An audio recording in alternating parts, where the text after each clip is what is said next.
বাংলাদেশ ফুটবলে কি সত্যিই সিন্ডিকেট কাজ করছে?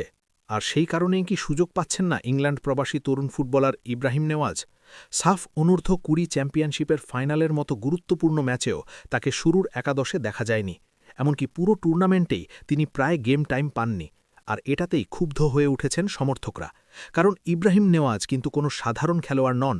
গত বছর ট্রায়াল দিতে নিজ খরচে বাংলাদেশে এসে তিনি নিজের প্রতিভার প্রমাণ দিয়েছিলেন, খেলেছিলেন ল্যাটিন বাংলা সুপার কাপে এবং পরে জাতীয় দলের ক্যাম্পেও ডাক পান। দেশের জার্সি গায়ে চাপানোর স্বপ্ন নিয়ে তিনি ক্লাবের ম্যাচ, পড়াশোনা এবং ব্যক্তিগত সময় ত্যাগ করে বাংলাদেশে এসেছেন। এমনকি তার বাবাও তার সঙ্গে এখানে সময় দিচ্ছেন। কিন্তু এত কিছুর পরও যদি তাকে মাঠে নামানোই না হয়, তাহলে প্রশ্ন ওঠে তাকে দলে নেওয়া হলো কেন? এই বিষয়টি নিয়ে ইতিমধ্যেই সোশ্যাল মিডিয়ায় তুমুল আলোচনা চলছে। অনেকেই বলছেন এর পেছনে হয়তো কোনো সিন্ডিকেট কাজ করছে, যদিও টিম ম্যানেজমেন্টের পক্ষ থেকে এখনও পরিষ্কার কোনো ব্যাখ্যা পাওয়া যায়নি।